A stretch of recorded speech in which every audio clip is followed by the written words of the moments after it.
Moi, je vis avec plusieurs maladies chroniques depuis quelques décennies maintenant. Et en fait, on se voit là parce que lors de mes différents épisodes de, on va dire, période curative importante, j'ai fait la rencontre d'un soin qui, moi, m'a interpellé et qui m'a énormément aidé dans une période critique de ma vie avec des traitements pour faire face à une de mes maladies chroniques. Alors, ce qui s'est passé, c'est que j'ai commencé un traitement lourd qui devait durer une année et demie. Et lors des 3 premières semaines de cette vie avec ce traitement, j'ai perdu énormément de poids. Et entre autres conséquences, j'ai eu un problème de fonte musculaire du dos avec cette perte de poids qui a fait que j'ai eu un problème de dos, un mal de lombaire qui a persisté. Comme c'était un traitement lourd, j'avais un suivi de près hospitalier. Donc à l'hôpital, on a essayé différentes choses pour faire passer ce mal de dos. Donc des médicaments, ça n'a pas fonctionné. Des séances de kiné, ça n'a pas fonctionné.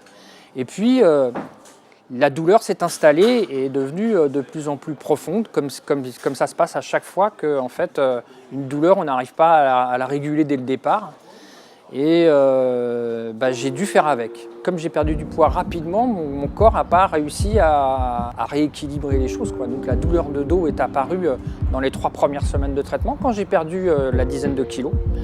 Et puis elle est restée comme ça pendant plusieurs mois, quoi. Donc on peut dire que c'est dû au traitement qui m'a été donné à cause de cette maladie qui évoluait de manière assez conséquente pour que j'ai à faire ce traitement spécifique, quoi. Moi, j'ai diverses activités qui étaient très ralenties à ce moment-là, parce que je passais aussi beaucoup de temps en hôpital de jour, à l'hôpital, etc., etc. J'ai été amené à rejoindre un séminaire de recherche parce que je fais de la recherche en sciences sociales. Et il se trouve que dans ce séminaire, il y a une chercheure qui est une soignante. Et quand elle me voit arriver dans l'état dans lequel je suis, un état d'épuisement assez important, elle me propose de faire une séance de fasciathérapie. C'est une fasciathérapeute. Les fascias sont des tissus d'enveloppe du corps qui relient, cloisonnent, compartimentent tous les éléments anatomiques et qui sont très réactifs au stress. Alors la fasciathérapie est une thérapie manuelle qui a été fondée dans les années 80 par le professeur Danny Bois et qui est une thérapie manuelle centrée sur la personne. Ça veut dire que la personne que nous accompagnons va être impliquée dans le soin. Elle ne va pas juste venir poser son corps sur la table du praticien. À un moment donné, elle va devoir participer à son processus de soin et d'accompagnement. Donc, à travers le toucher manuel, le praticien va faire une lecture en fait, de l'état de tension des fascias et par des protocoles adaptés qui sont le suivi dynamique tissulaire lent, le point d'appui manuel qui est un arrêt du mouvement tissulaire, on va mobiliser les forces d'autorégulation du corps, donc qui s'expriment sous la main du praticien sous une forme de tension, comme si le corps réagissait au point d'appui, voulait s'en extraire. Et à ce moment-là, il mobilise toutes ses ressources pour se libérer. Donc suite à un point d'appui, il y a une adaptation tonique au niveau du tissu que le praticien suit et dont il fait une lecture. Donc les objectifs sont à la fois curatifs, le but étant de soulager les douleurs physiques, les tensions, les troubles qui accompagnent les pathologies. Ça ne veut pas dire donc, que ça guérit, mais ça donne des ressources de vitalité au corps. Le deuxième élément de la fasciathérapie, c'est un objectif relationnel. C'est-à-dire que quand on touche un corps, on ne s'adresse pas seulement au corps, on s'adresse à la personne qui est sous nos mains. Le troisième élément, c'est un élément pédagogique. C'est-à-dire que le praticien, il va guider en fait, la personne dans le retour à elle, la compréhension de ce qu'il effectue sur son corps, et il va lui apprendre à percevoir sa subjectivité et à en faire un partenaire pour mieux gérer les situations difficiles de sa maladie. Il se trouve qu'elle m'a fait cette séance, que ça m'a fait grand bien et que nous avons décidé ensuite de poursuivre des séances et que ça a totalement modifié ma manière de vivre le reste de traitement que j'avais à vivre. Donc je crois que j'ai fait la première séance, ça devait faire 4 mois que j'étais sous traitement, il me restait donc 8 mois de traitement. Ça m'a régénéré, quoi. Je pensais avoir une bonne perception de mon corps. Et là, j'ai découvert qu'en fait, il y avait des zones complètement vierges d'observation personnelle, quoi. Donc, on a instauré de faire des séances régulièrement. C'est elle qui m'a donné le rythme. Je pense que c'était tous les 8-10 jours à peu près. Et au bout de 4 séances, ce mal de dos s'est estompé. Le bien-être que j'en ai tiré en termes de qualité de vie a été beaucoup plus important que juste réduire ce mal de dos. Mais c'est ce qui m'a amené en fait à vraiment m'interpeller par rapport à la fasciathérapie. Par la suite, ce que proposent les fasciathérapeutes, si on continue à faire des séances, c'est aussi d'apprendre effectivement à retrouver ce toucher au travers de mouvements corporels lents. Et donc moi c'est un versant en fait du soin qui m'intéresse, c'est comment je peux prendre soin de moi en dehors du moment où je suis avec le thérapeute. Et donc ce versant-là, de pouvoir être acteur, de pouvoir agir, on va dire en prolongement de ce qu'aura initié le fasciathérapeute, ou après même en devançant ce que lui pourra approfondir, est un côté qui m'a, moi, vraiment plu et qui fait qu'aujourd'hui je continue à faire de la fascia, alors que cette période de soins en période de crise, on va dire, est maintenant révolue, quoi. Il y a eu 2 choses en fait, c'est-à-dire que d'abord Gino était prenait un traitement très très lourd, où il avait perdu plus de 10 kilos, il était vraiment comme un petit vieux, plus aucune énergie, vraiment, et ça commençait à devenir difficile à vivre, avec même, je peux dire, une dépression qui allait avec. Et quand il revenait des séances de fasciathérapie, en fait, là, il y avait comme un regain d'énergie, quoi. Et c'était net, quoi, puisqu'en temps normal, il était tout le temps à plat, quoi. Il était comme on est sous chimio, quoi. Il y avait quelque chose de physique et il y avait quelque chose de moral. C'est-à-dire que il n'y avait plus ce côté dépressif à chaque fois qu'il revenait des séances de fascia. Donc forcément, ça m'interpellait. Je lui disais, donc c'est des massages. Il me disait, non, on ne peut pas dire non, c'est pas des massages. Je lui disais, oui, mais bon, tu enlèves tes habits. Il me dit, non, c'est des pratiques sur le corps. Je lui dis, bon, bah, tu enlèves tes habits. Il fait, ah non, on est tout habillé. Donc là, moi, ça m'a vraiment interpellée. Je me suis dit, c'est extrêmement bizarre, quoi. C'est tout habillé, qu'est-ce qu'on peut faire si ce n'est pas des massages, qu'est-ce que c'est, quoi.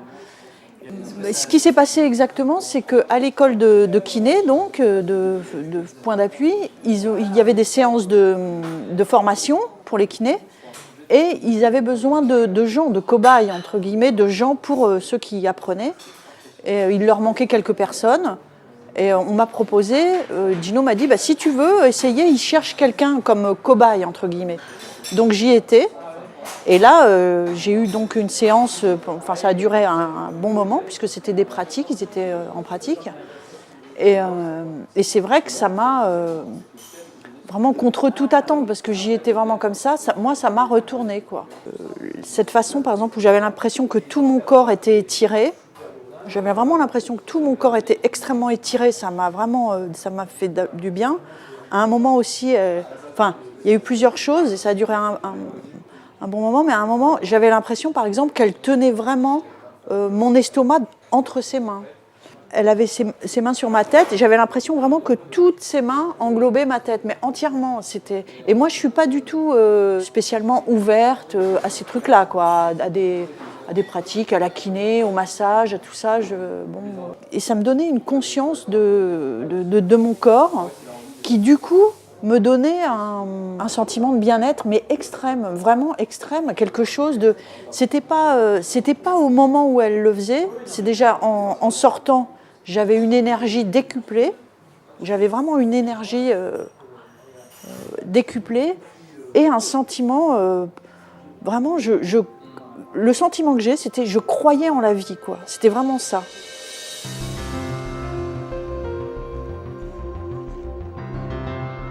Par exemple, une fois, il y avait eu une manipulation du crâne, du visage en fait, sur les yeux. Et c'était un moment qui m'a marqué, moi.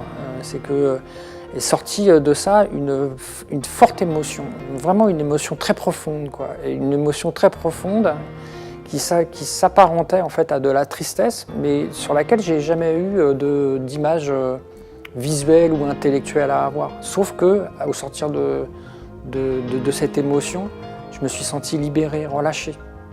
Et c'est un état qui m'a quitté depuis. Une des spécificités de la fasciathérapie par rapport à d'autres pratiques manuelles, c'est que c'est une thérapie non manipulative.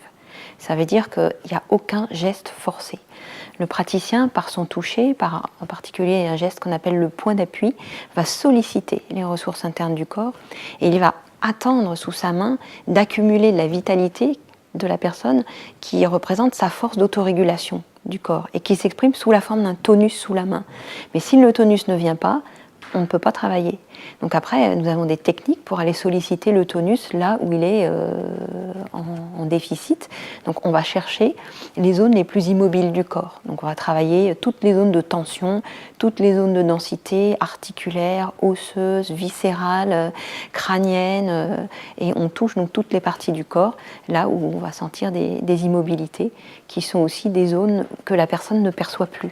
Il y a tout un moment pédagogique qui vise à enrichir la perception qu'a la personne d'elle-même sur la table, le plus souvent, dans la médiation manuelle.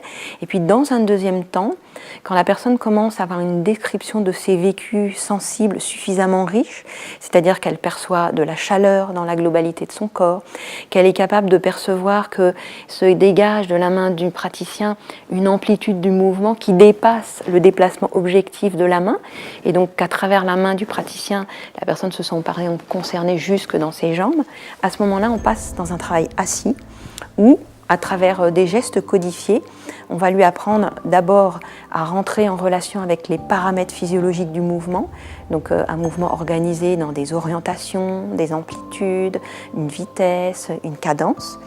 Et petit à petit, on va lui apprendre à percevoir ses impulsions d'action et à démarrer le mouvement au moment où elle le sent. Et une fois qu'on aura bien intégré les mouvements codifiés, on apprendra à la personne à réaliser une gestuelle libre.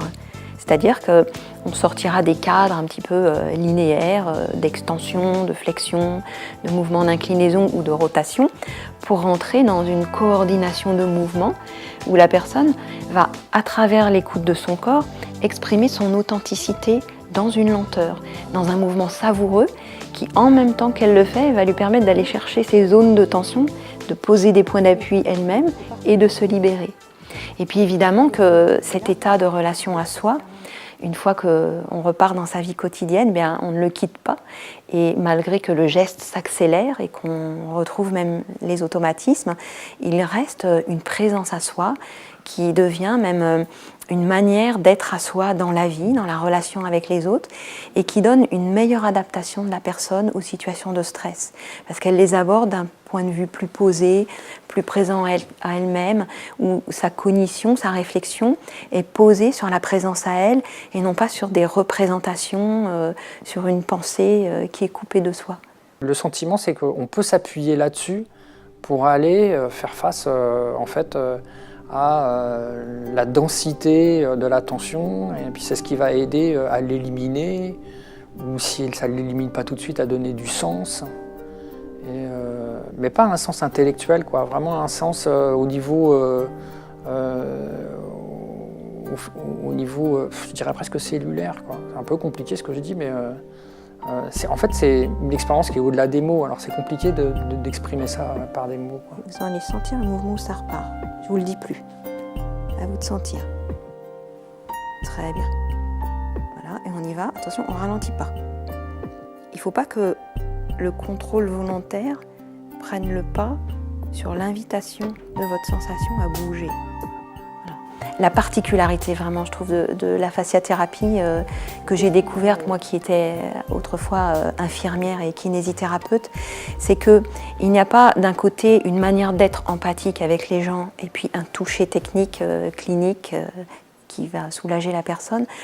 Le toucher est un toucher de relation et il se déploie entre la personne et le praticien une relation d'empathie sur le mode de la réciprocité.